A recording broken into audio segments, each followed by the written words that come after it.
Hello বন্ধুরা, আজ আমার ছোট মেয়ের জন্মদিন। তো সেই উপলক্ষে আমি নিজে হাতে তিহারি করলাম খাসি মুরগির গোশত দিয়ে। আপনারা দেখেন কেমন হয়েছে। তো পেঁয়াজটা ভেজে নিলাম,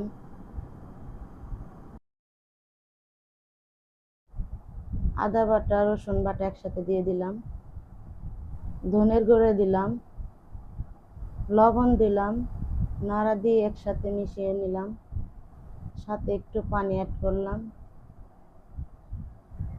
ভালো মতন মিশ্রণটা নেড়ে মিশিয়ে নিয়ে তারপর রাঁধুনি মশলা দিলাম। আগে থেকে ধোয়া রাখা গোশগুলো দিয়ে দিলাম। মশলার সাথে গোশগুলো ভালোভাবে নেড়ে চেড়ে মিশিয়ে নিলাম।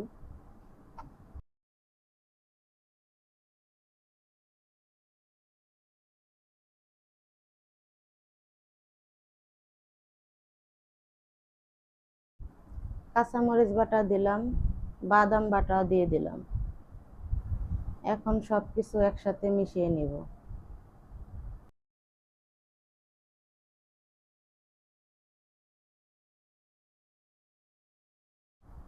খাবারের স্বাদ বাড়ানোর জন্য টক দই দিলাম।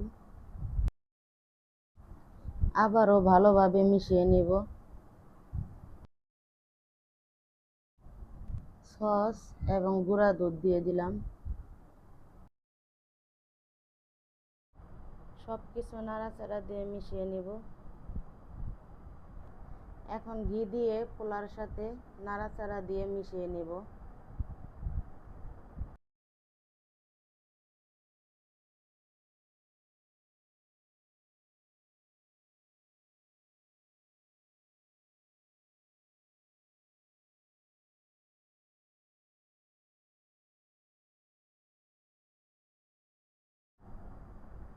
গোশতটা পোলার সাথে মিশিয়ে নিব।